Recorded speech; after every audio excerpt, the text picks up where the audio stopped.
ഇത് നമ്മൾ ഉണ്ടാക്കാൻ പോകുന്ന സംഭവം എന്ന് വെച്ചാൽ ഇത്രയും കണ്ടപ്പോൾ എന്ത് വിചാരിച്ചു, മുട്ട പൊരിക്കാൻ പോവാണ് അല്ലേ? അല്ല, ഇതെന്താണെന്ന് മനസ്സിലായോ? ഇതാണ് മുരിങ്ങ പൂവ്.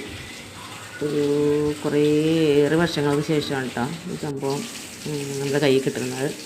ക്ലീനാക്കി കൊണ്ടുവന്ന് തന്നിട്ടാ മനുഷ്യച്ചി. അപ്പോൾ അതുകൊണ്ട് നമുക്ക് വേഗം ചെയ്താൽ മതി. എന്താ ചെയ്യേണ്ടതെന്ന് വെച്ചാൽ നമുക്ക് മുട്ടയും കൂടി ഇട്ട് ഒരു മുരിങ്ങാപ്പൂവ് തോരൻ ഉണ്ടാക്കാം. തേങ്ങയില്ല, തോരൻ എന്ന് പറയാമോ എന്നറിയില്ല. അതേപോലെ തന്നെ നമ്മൾ കടുക് ഇടുക.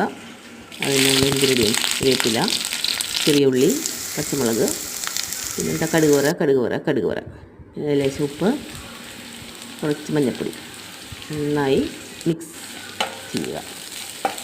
ശേഷം എന്ത് ചെയ്യുക, മുരിങ്ങപ്പൂവിടുക. നല്ല പോഷകാഹാരം കേട്ടോ. മുരിങ്ങക്കായ കഴിക്കുന്നതിനും നല്ല ടേസ്റ്റാണ്. നമ്മൾ ആദ്യം ഞാൻ വിചാരിച്ചത് ഒരു എന്താ പറയുക, ഒരു കട്ടിപ്പ്, ഒരു ടേസ്റ്റ് വ്യത്യാസം ഉണ്ടാവുമെന്നാണ് വിചാരിച്ചത് കേട്ടോ. പക്ഷേ അടിപൊളിയാട്ടോ. നമുക്ക് ഒരു 2-3 സെക്കൻഡ് അടച്ച് വെച്ചൊന്ന് വേവിക്കുക കേട്ടോ. അതിനുശേഷം നമ്മൾ എന്ത് ചെയ്യാം, കുറേ വർഷങ്ങൾക്ക് ശേഷം ഉണ്ടാക്കുന്നതാണ്. അതുകൊണ്ട് ഞാൻ ആദ്യം തന്നെ കുറച്ച് ടേസ്റ്റ് എങ്ങനെയുണ്ടെന്ന് അറിയാൻ വേണ്ടി ഒരു പ്ലേറ്റിലേക്ക് കുറച്ച് മാറ്റി വെച്ചു കേട്ടോ. നടുക്കിലേക്ക് തന്നെ നമ്മൾ മാറ്റി വെച്ചിട്ട് മുട്ട എടുത്ത് പൊട്ടിച്ച് കഴിക്കുക. ഒരു ഇത്തിരി ഉപ്പിടുക. ഞാൻ എൻ്റെ ഒരു കൃതിയായിട്ട് കുറച്ച് കുരുമുളക് ചേർത്തതായിട്ട് ഇത്തിരി എരിവ് ഉണ്ടായിക്കോട്ടെ എന്ന് വിചാരിച്ചു മുട്ടയ്ക്ക്.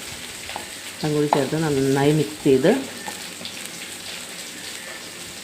മുരിങ്ങാപ്പൂവും കൂടെ ചേർത്ത് നന്നായിട്ട് മിക്സ് ചെയ്ത് ഒരു 2-3 സെക്കൻഡും കൂടെ അടച്ച് വെച്ച് വേവിക്കുക. നന്നായിട്ട് മിക്സ് ചെയ്ത് കൊടുക്കുക കേട്ടോ. നമ്മളിത് കഴിച്ചു കുടിച്ചിട്ടാ.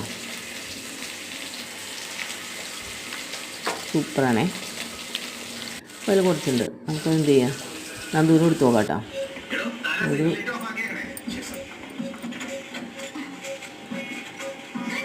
അതിൻ്റെ എക്സ്പ്രഷൻ അടിപൊളിയാണ് കേട്ടോ.